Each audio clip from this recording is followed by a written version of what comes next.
Okay. Good morning. We are having our operative classes today. To me, which will be Professor Shogoto Samanto. He is Professor of Surgery at NRS Medical College, and Dr. Ganesh Guru will be facing the exam. This will be on steps of APR, and for will be a discussion on colostomy closure. So, Dr. Samanto, you can start because Ganesh Guru is here. Okay. Right. Good morning, Dr. Guru. I can't see you actually. Can you have your video on? Yes, you are here, right by the side of Professor Saha. Right. Okay then. So AP excision of rectum. So that is our topic for today. What I would like to know is what do you mean by AP excision rectum? What exactly is excised? So rectum along with the anal canal is put along the sphincters. Rectum, anal canal, sphincters. Sorry, APR, cylindrical APR and conical APR. In case of conical APR, conventional APR, we don't do the levator. No. Let us not go into just tell me what is excised in AP excision rectum. Anal canal, rectum. Sir, anal canal, rectum, part of the sigmoid along with the mesorectum, mesorectal nodes. Exactly. So you remove sigmoid colon, you remove the entire rectum and anal canal along with the total mesorectum and as well as the entire sphincter complex. So that is what you need to excise in AP excision. So let us start with the simple thing. What are the indications for this surgery? So rectal growth, which is 6 centimeters from the anal wedge, anal canal tumors, which are persistent even after chemotherapy or recurrent anal canal tumors. So rectal cancers, which are distal rectal cancers, about 6 centimeters. What is this 6 centimeter business? 6 centimeter from where? And what does this 6 centimeter mean? Sir, usually the length of the anal canal is 3.8 to 4 centimeter. The puborectalis muscle comes around the rectoanal junction. For rectal cancer, we want to give the distal clearance of 2 centimeter. So if the cancer is within 6 centimeter from the anal wedge, we can't save the sphincter. So we are doing APR methods. Right. Okay. So essentially speaking, you want to have a margin of 2 centimeter. That's what you said. But 2 centimeter margin for a distal rectal cancer may be difficult, you know. So we have got techniques in which we try and reduce the margin. Otherwise, you cannot save too many sphincters. So you will differentiate it. Even 1 centimeter margin is also accepted. Yes, we can actually accept the centimeter margin. We can accept the margin. The reason about the margins, we have basically reduced the margin so that we can save more and more sphincters. My question is, how is a distal rectal cancer different from, say, proximal rectal cancer? Is it you understand what I'm asking you? The patients who are for AP excision rectum, they will have to live with a permanent colostomy. Is their disease in any way different from, say, a disease in the, say, mid rectum or upper rectum? So, in case of upper rectum, we don't want to remove the total mesorectal excision. We can give only 5 centimeter clearance. In case of distal, we want to remove the total mesorectum. No. I want to know, prognostically speaking, is this the tumors of the distal rectum, are they any different from the tumors of the upper rectum or mid rectum? No. How do they behave? Yes, sir. No. You are not getting my question. Respond to this question. Are these distal rectal cancers any different from proximal rectal cancers, or they are the same? So distal rectal cancer are a little bit different from the proximal rectal cancers. How is it different? How is it different? Using this kind of things like distal rectal cancer presents mostly obstruction. So speak slowly, Dr. Guru. In an examination, you have to be understood. So if you do not speak slowly, we cannot comprehend you. So essentially, what you are saying is distal rectal cancer. How is it different? So usually presents as obstructions. So proximal cancers undergo this colloid changes. Produces a lot of mucus. What I wanted to hear, let us not waste time here. Distal rectal cancers tend to have poorer prognosis. So AP excision patients have got a poorer prognosis than, say, for example, a mid-rectal cancer undergoing a low anterior resection. This is essentially what you have to understand. Why is it different? Any ideas? Why they are prognostically poorer? AP excision patients' prognosis is worse than anterior resection patients. Why? The reason basically there are one question always appears is whether biologically they are different tumors. Number two, obviously you have to operate deep inside the pelvis. And third problem appears with the complete excision of mesorectum, especially the lateral part. And the questions and the lymphatics in the lower part of the rectum, and there the lymphatics get complicated because there is this mixture of the lymph nodes going to the lateral wall, lymph nodes going to the inguinal canal, all these in the inguinal region, groin region. So these problems tend to crop up. So hence their surgical management is more difficult.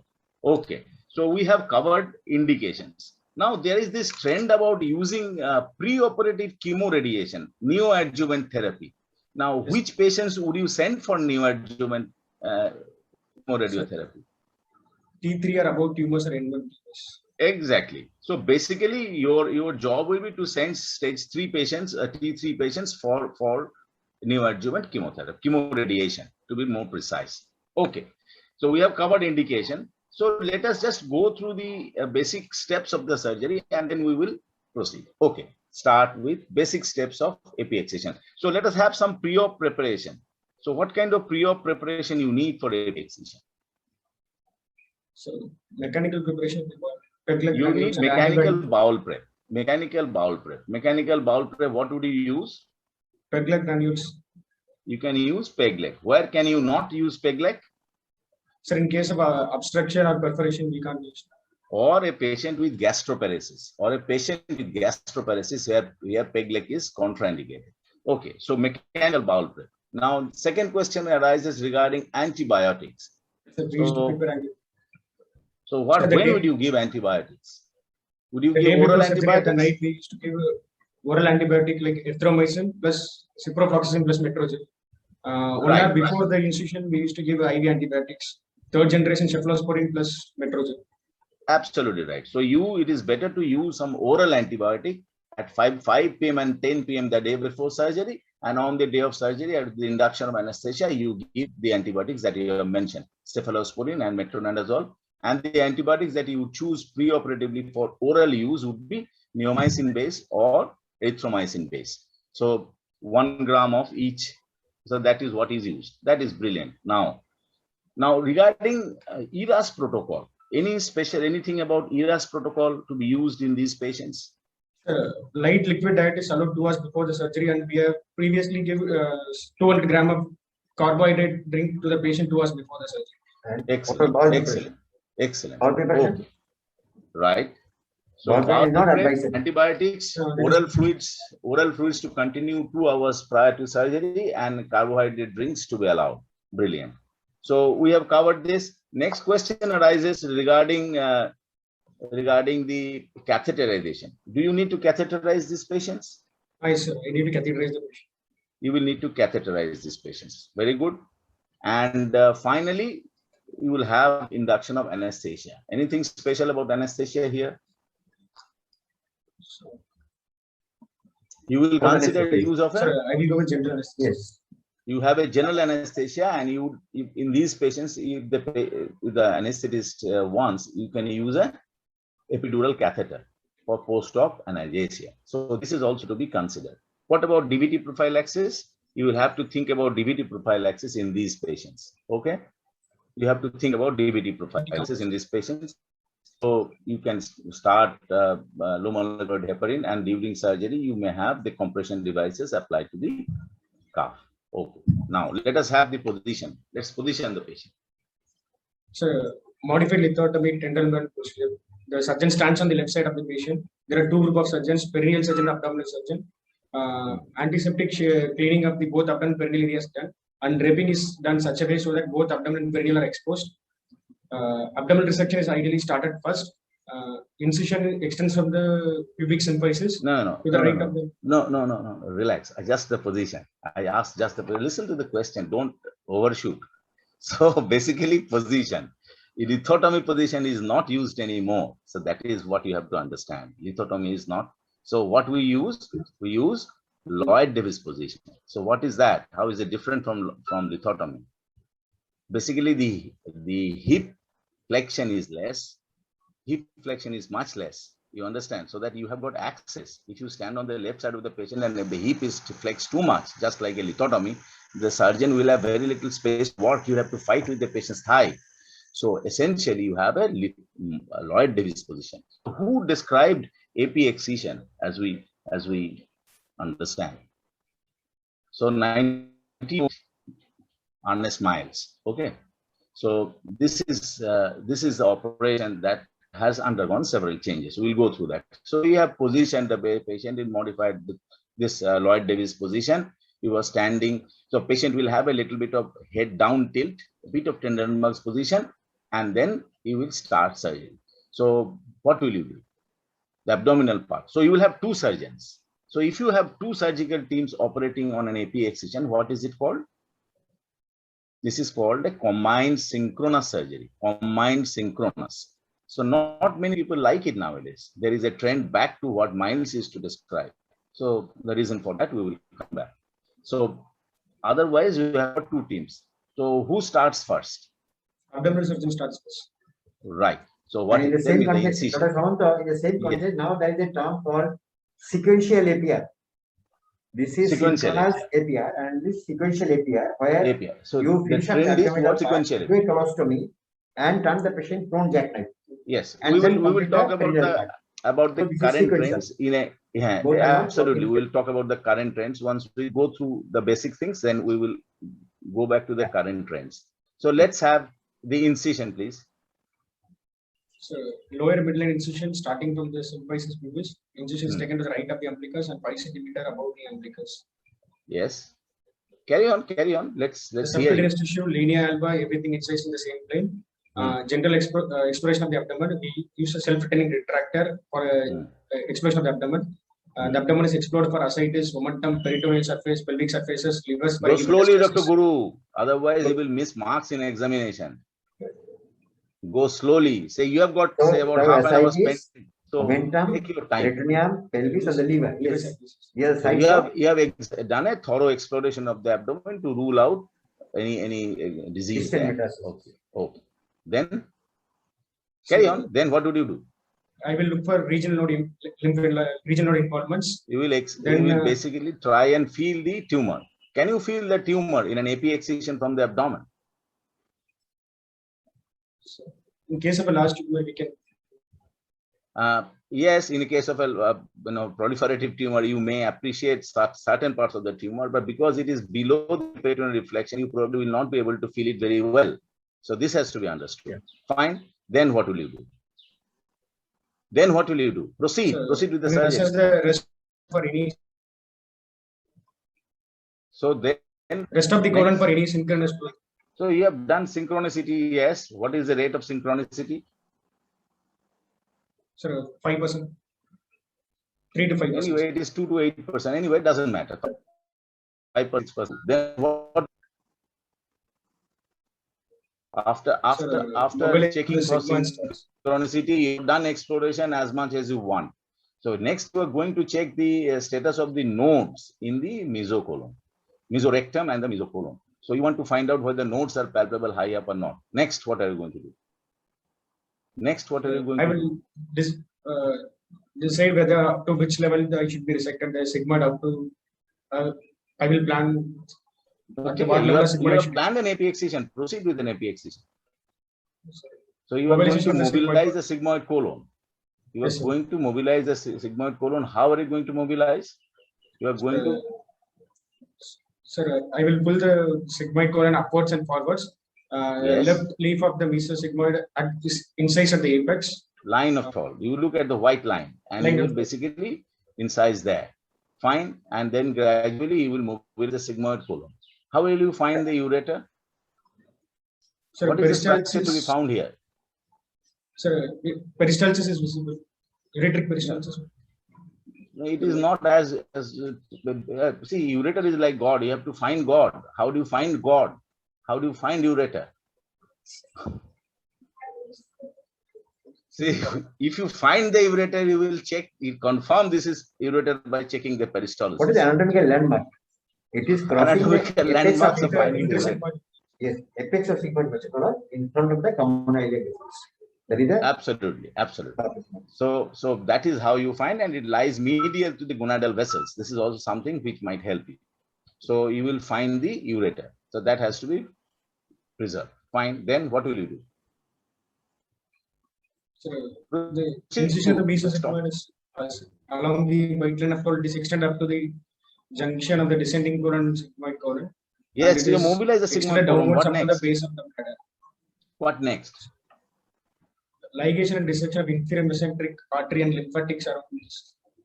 So it's a very important question here. So what is called high ligation?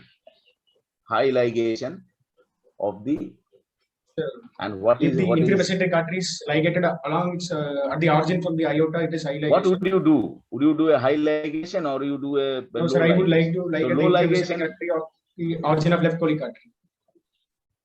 yes.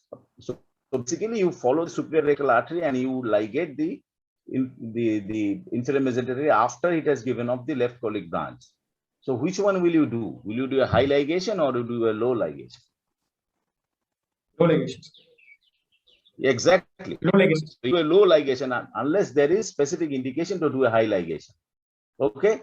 In anterior resections, this is sometimes important. You may have to ligate the inferior mesenteric vein at the level of the duodenum and gain more length of the bowel. Should you have a tension-free anastomosis? But in an AP excision, you don't need that. So you have ligated the artery beyond the origin of the left colic artery. Fine, you have managed it. You have ligated the vessel. What would you do? You have divided the vessel. And while doing the low ligation, the lymphatic from the root of the inflammation should be taken down. Lymphatic should be around the inflammation root that we have to take down. That lymphatic we will have to take down. That is the reason you are doing this. So you absolutely have to do that. Then what will you do? So after that, once next the mobilization of sigmoid is then comes the mobilization of rectum. No. Then you have not made any peritoneal cut on the right side. So all your mobilization is now on the left. So you'll have to left leaf of the right leaf of the mesosigmoid is incised, and this incised up to the origin of the aorta. And at this point of time, you will have to identify the right ureter as well. Right ureter. And then you are going to develop something. What are you going to develop? Once you have taken out these two, the pelvic peritoneum at the brim, you have made the peritoneal cuts, then you have to proceed with mobilization of the rectum, isn't it? So how are you going to do it? Sir, it is done in the presacral space. The sigmoid is pulled up and forwards. It opens up the avascular plane in the presacral area. There, by sharp resection, we do the posterior resection first. So what structures are you worried about at this level? Sir, like Valdes fascia comes in. So no, tell me the important. Exactly. So you are now interested in the sympathetic nerves, isn't it?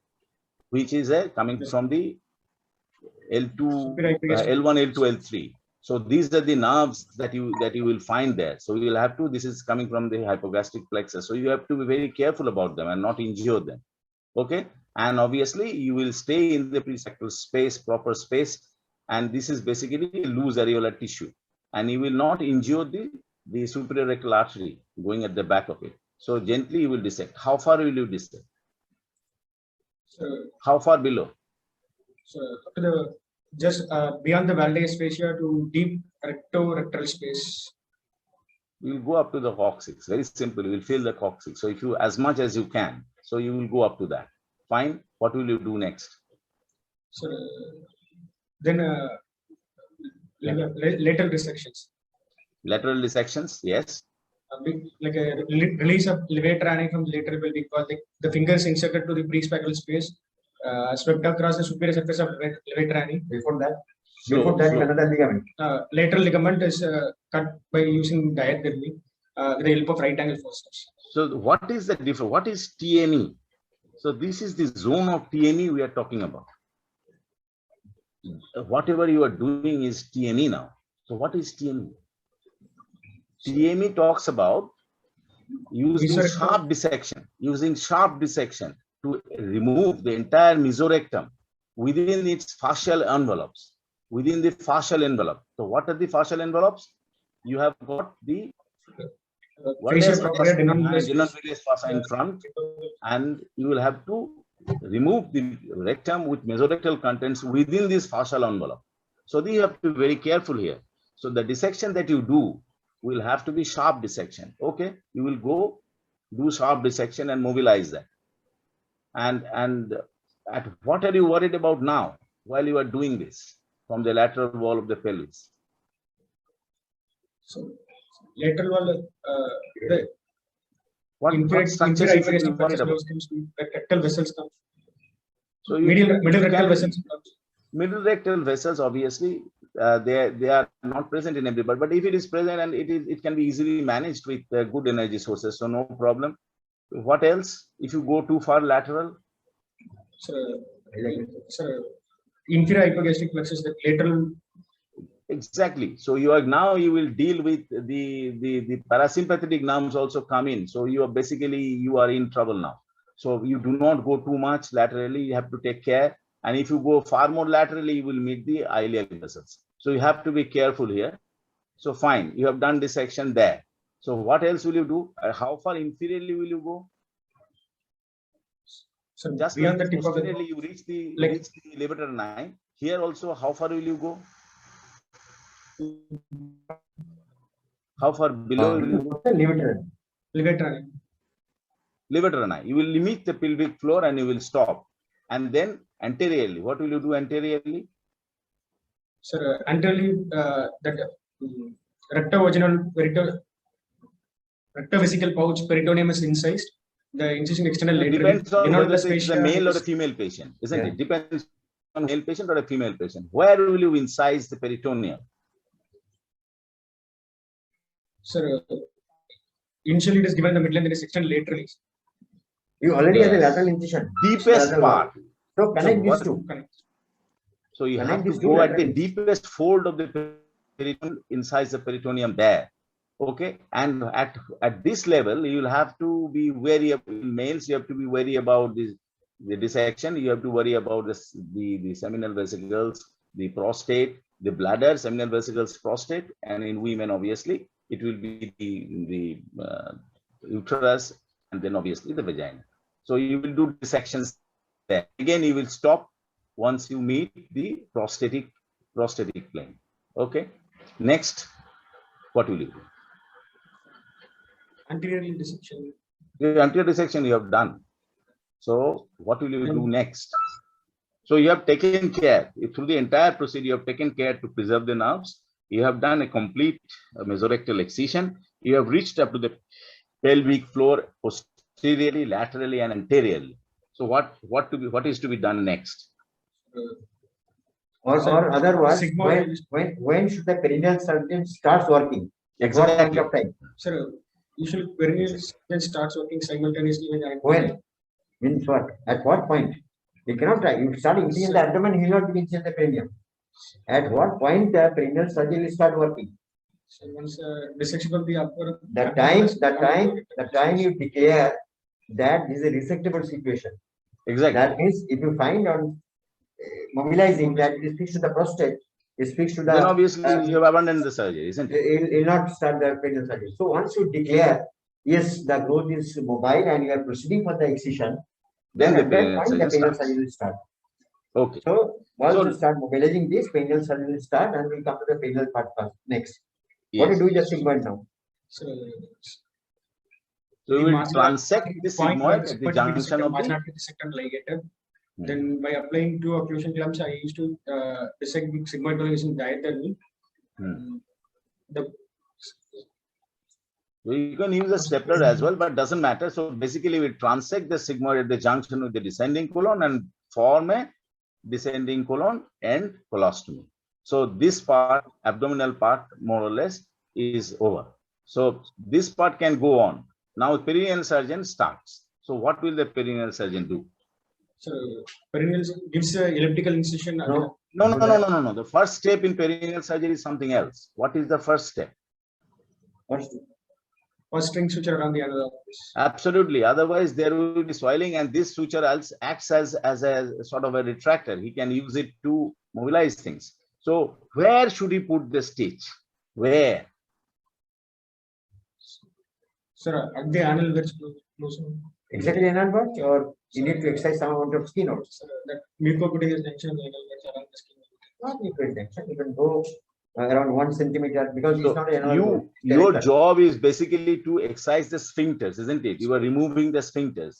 So if you are removing the sphincters, you can simply, the subcutaneous part of the external sphincter, you can feel by simply pinching it with a forceps. You can appreciate the sphincter there. So you go beyond that. So your incision will go through that. Your pasting may lie a little mediate, it doesn't matter. So your incision, so you have to apply a pasting suture and then you have to make an incision. So your incision, let us describe the incision of the perineal surgeon. Where does it start? Where does it end? And what is the lateral extension of this elliptical incision? So, elliptical incision, it is extended 3 to 4 centimeter anteriorly from the anal verge, posteriorly up to the tip of the coccyx.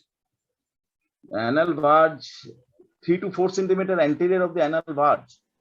No, you have to reach the perineal body. You have to reach the perineal body. So that's the answer. You have to reach the perineal body anteriorly, and posteriorly you will reach up to the coccyx. So this much is clear. So the question arises, laterally kitna jana? How much to go laterally? Again, bolo? It depends, again, how much skin you take out there depends on this, how you appreciate the sphincters. See, there are the perineal part. So let us divert a little bit more. So, you know, there are several types of AP excisions. One of them is called an ischioanal AP excision. Any idea what is ischioanal? Sir, the ischioanal excision, the colon is anastomosed with at the level of dentate line. No. Ischioanal AP excision of AP. AP excision. There are varieties of AP excision. So the current varieties, besides what we have learned, so we are learning so far, is a standard AP excision. You can also have something called ELAB. ELAB basically is extralevator AP excision. And then there is something called ischioanal AP excision. And there is something called intersphincteric AP excision. Interesting. So we have got so many varieties of AP excision. And the varieties lie how you approach it from bottom. So that is the fundamental difference. Okay. So let us look at intersphincteric AP excision. Where would it be indicated? Intersphincteric means basically you leave the external sphincter alone. You chase the intersphincteric plane between the internal sphincter and the external sphincter, and you take out the rectum that way. You understand? So essentially speaking, you are leaving the external sphincters alone. So where would it be indicated? So when you are doing AP excision for an early disease, you understand, say T1, T2 disease, you might consider that. So so basically an early T disease, you can think about it, provided you have got features which suggest that there is no involvement of the muscles too much, then you can consider doing it. But more importantly, this is used where you are doing it for a benign condition, AP excision for a benign condition. Can you name one condition in which you are doing AP excision for a benign condition? Solid rectum. Sorry? This is solid rectal ulcer. No. No, solid rectal ulcer, you don't do AP excisions. So for example, Also I'll give you a very simple answer.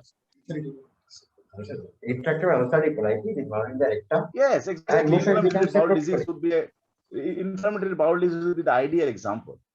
Okay. So you can think about an intersphincteric dissection in such cases.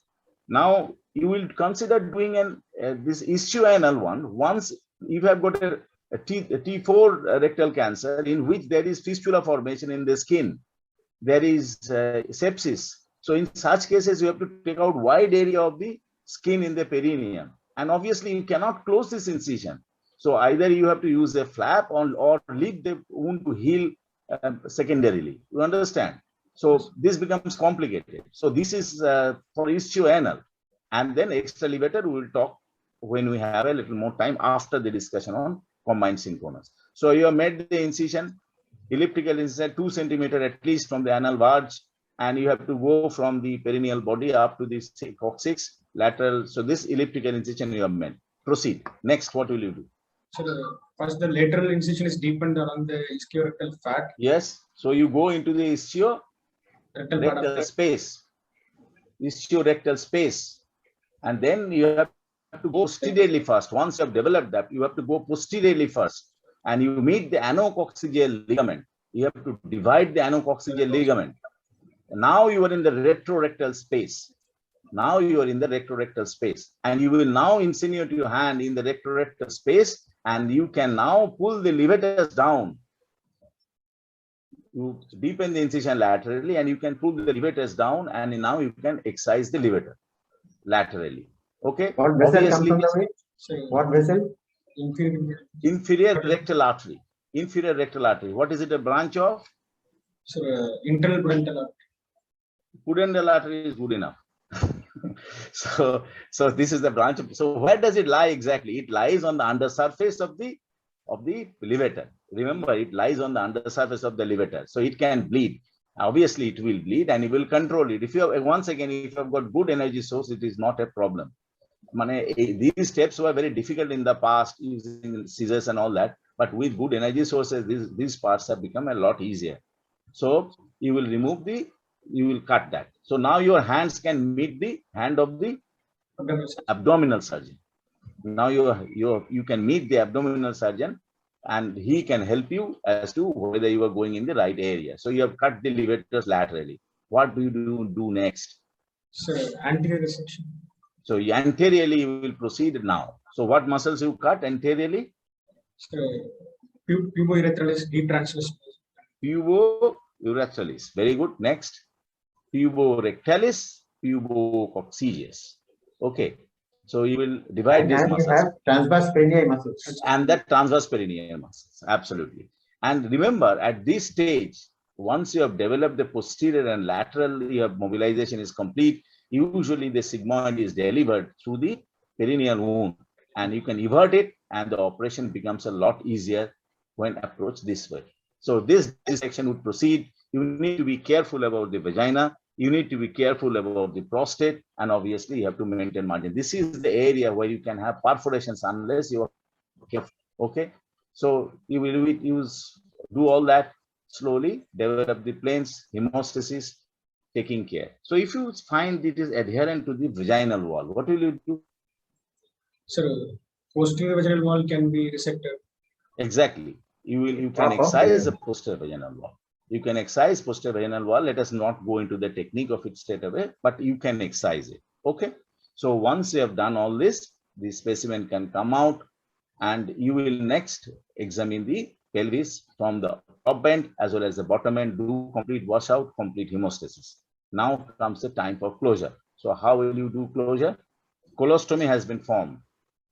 So first time we close the perineal wound, then you keep a suction drainage at the posterior surface. What the structure you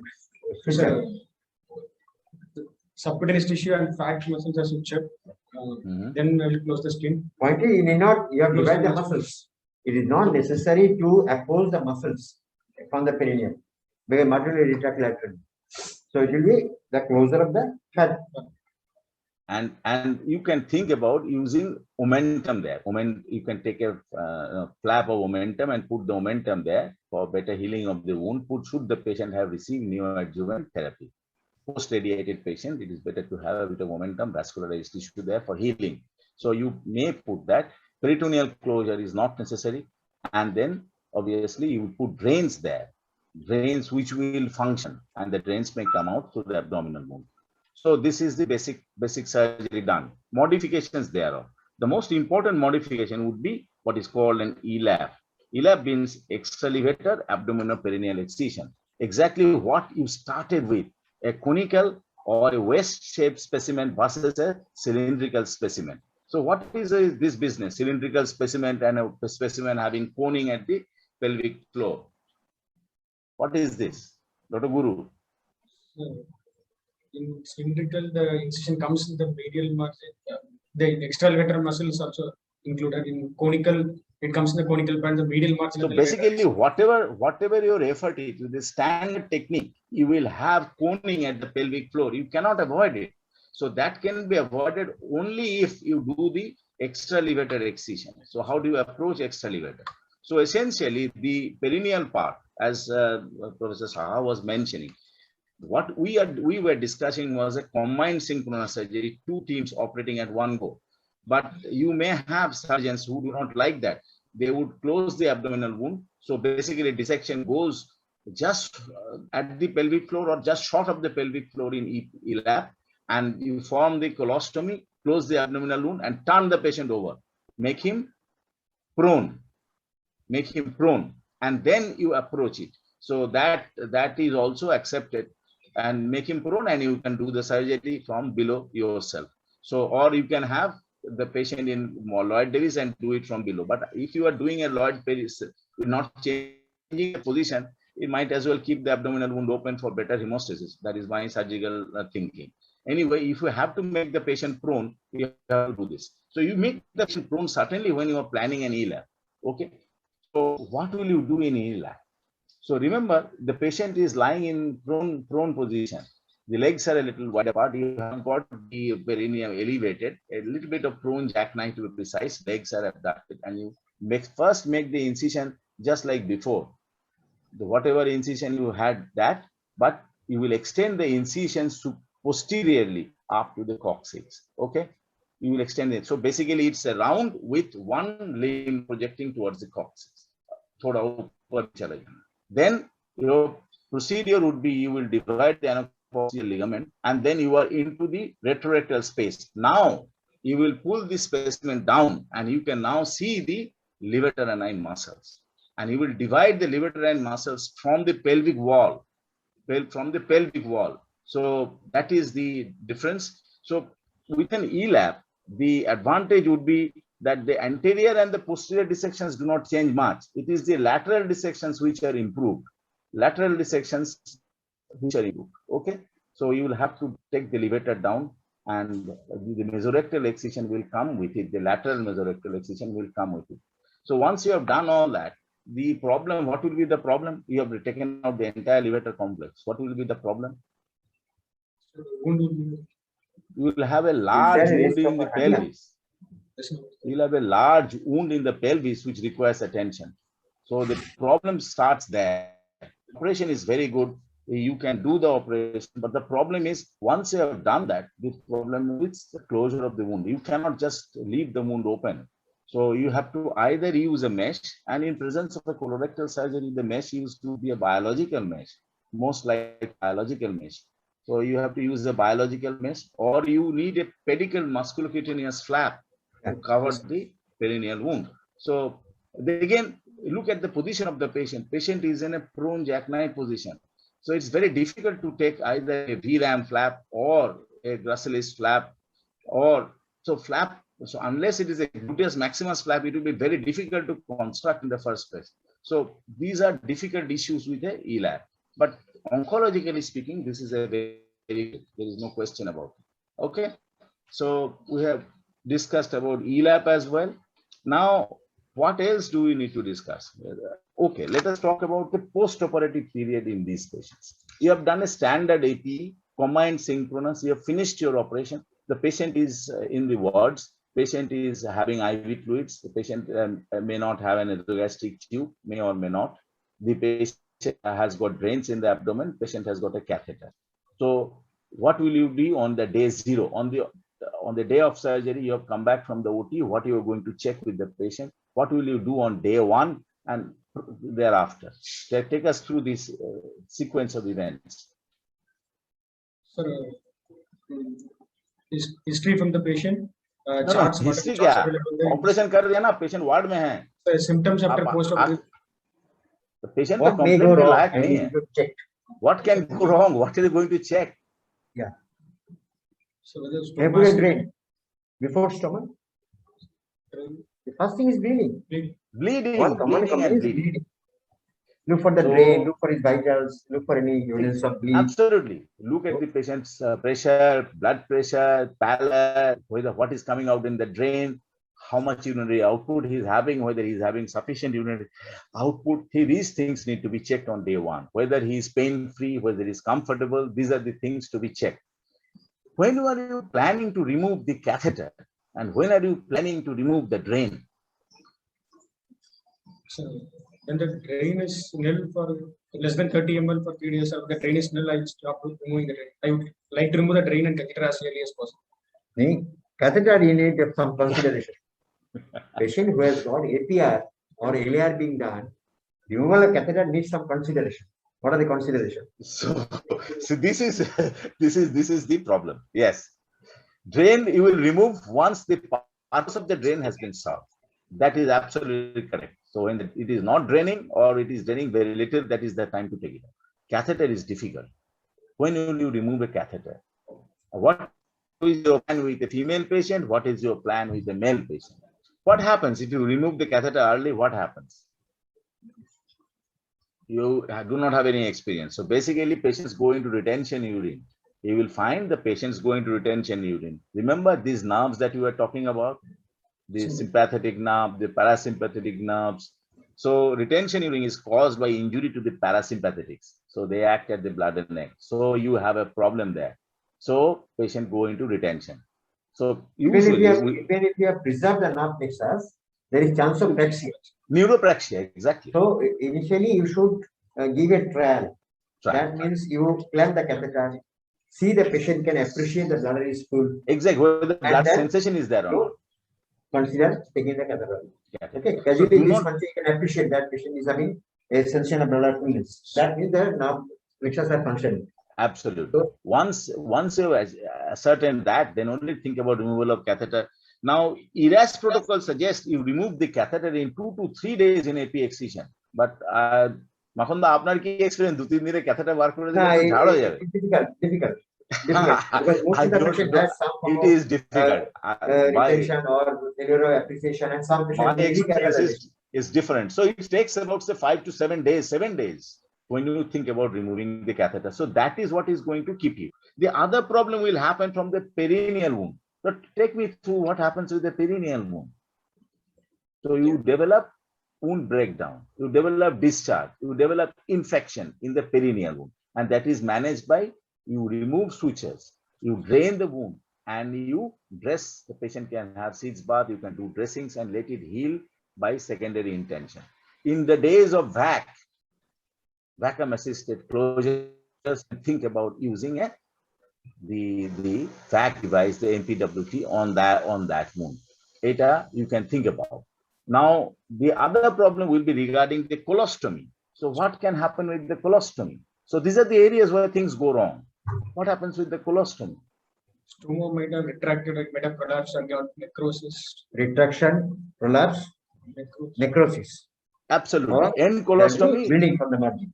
These are the few immediate. These are the common complications: bleeding, edema, retraction, vascularity problem, and prolapse. End colostomy prolapse chances are low, but all the others are possible. So you have to manage the colostomy. So manage colostomy, manage the abdominal wound, usually not much problem. Manage the perineal wound, usually always a problem. And then you have to manage the catheter, manage the drain. And when will you mobilize this patient? When will the patient sit on his couch? Second post. Huh? During the second post operation. So if you have done a primary closure of the wound, you encourage them to sit up when?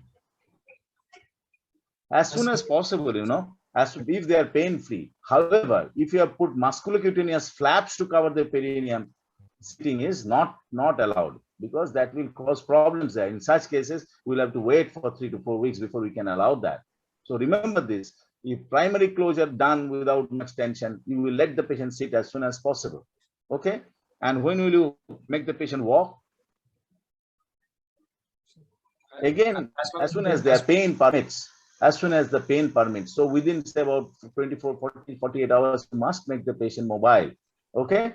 And when will you feed these patients?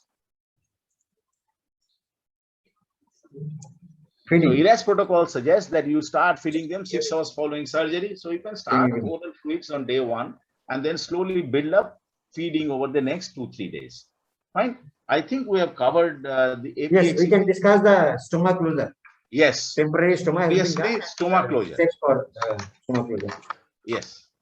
So So let us go through how to close a colostomy. That is the topic for today. How to close a colostomy.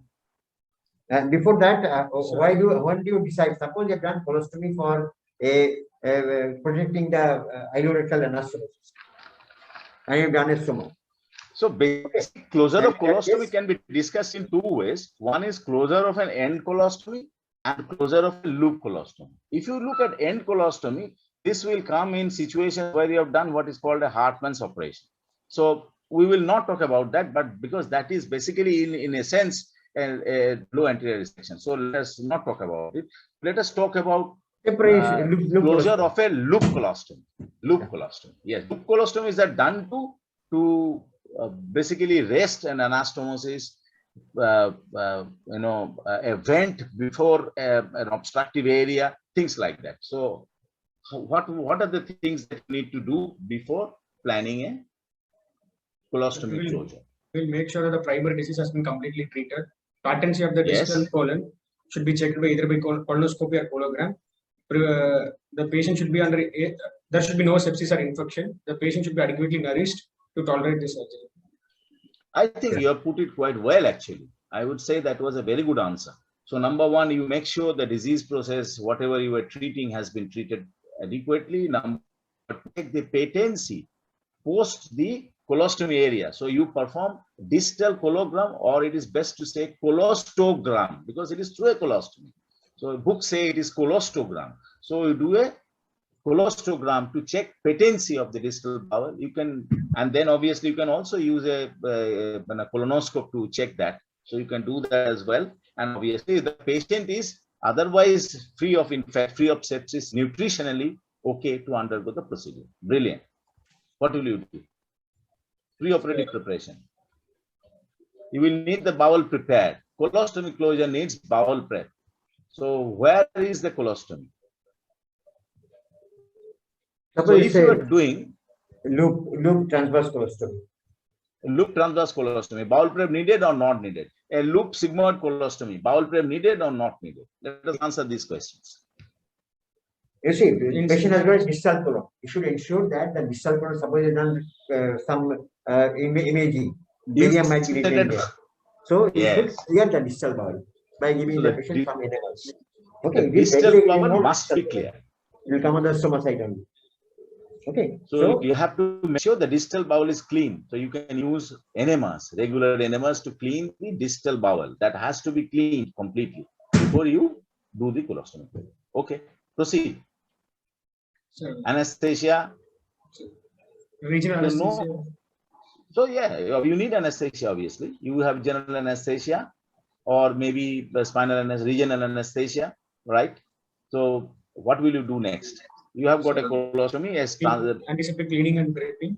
Yes. So with the help of 3-0 medicine suture, we used to take the mucocutaneous bites, 6 to 8 bites from the mucocutaneous junction of the colostomy stoma. Yes. With the artery forceps, we used to hold this and keep in traction. Yes. With the 2 mm of skin fringe is taken along, incision is made. Yes. 2 mm of skin around the colostomy wound, and if it needed, the incision may be extended transversely. So you make an elliptical incision with lateral or medial extensions as needed. Absolutely. Then with the help of that mercy suture, we used to keep the stoma in traction. Yes. And you keep dissecting in the subcutaneous plane till you reach the fascial sheaths. Exactly, because you have made the colostomy through the fascia. So at the fascial sheath. So what is this fascia we are talking about? We are talking about the anterior rectus sheath here. Okay.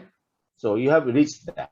So you go all round, make the fascial sheath clear all round the bowel. What will you do next? So the dissection is further dissected up to the peritoneum, and the peritoneum is excised accordingly. Okay. So, and then you will create, so you have gone up to the peritoneum, and you have to make sure that these ends are completely clear of adhesions before you proceed to closing the anastomosis. So next, freshening of the margins peritoneally, made sure space available, no adhesions. Next. So freshening of the margins of colostomy. The skin along with the margins of the mucosa is freshened. Is excised. So you have a fresh margin of the colon all sides. These stay sutures will certainly help. What will you do next? So then closure of. So you have to close the bowel inside so that the closure is transverse. Always make sure that you are not making this error. So you have to close the bowel transversely so that you do not, there is no problem with the lumen of the bowel. So what kind of anastomosis would you do? Single layer extra mucus. Sorry? Single layer extramucosal sutures. What material will you use? So 30 PDS. Yeah, 3040 PDS is fine. So you will do a single layer interrupted extramucosal suturing and you will close the loop of the bowel completely. Once you have done it, you will put it back inside. So this kind of colostomy closure is called an intraperitoneal closure. In the old days, before antibiotic era and problems with sepsis, there was, sir will remember, we had patients in whom we used to do extra peritoneal closure. So those if you days feel the are gone, abdomen internally hostile, there are a lot of adhesions, a lot of reaccumulations. The hostile abdomen, you may not go into the abdomen, and there is a high chance of leakage. So in such cases, you will have to do this. Okay. In such cases, you may have to do extraperitoneal closure. So basically, there this dissection right up to the peritoneum and reducing the entire, after the closure, doing this, just putting it back inside the abdomen, that did not happen. So you have put the colon back inside. Now you will have to close this fascial opening and then obviously skin and the subcutaneous tissue. Will you put a drain? Consider putting a drain. No, do consider putting in a drain. No. Do consider putting in a drain. Why not? No, do consider. That's what I'm saying. You should consider putting in a drain because you see you have dealt with bowel organisms there. The subcutaneous, if you put in a parietal drain, it is not a great loss. You can think about putting in a subcutaneous drain. Okay, think about it. Theoretically, it's a valid argument. You can put in a drain. Fine. I think he has done quite well. Yeah. Dr. Bharshat, any comment? Dr. Shumindra Bharshat? So we had a nice discussion. So what I feel is the coverage is very good, and you have discussed all the points nicely. So the Thank point you. is, in exam, I find most of the boys will decline to answer APR. They get a card of APR, they will decline. But point is, if you are doing convalescent, if you have seen an operation and read properly, it is easy to score marks to APR. Because exactly. If you can describe the salient steps, it's not a difficult operation. You have actually it's an extended operation. That means some abdominal part of the operation, perineal part of the operation. But if you are very conversant, you can describe the steps, you score more marks than somebody answering 100 plus. So it's not a clear factor for APR answering. It should be clear about what being done in each of the steps. Okay, thank you, Dr. Shumindra. Okay. It was a pleasure. It was a pleasure as usual. Thank you. Thank you, sir. Thank you so much.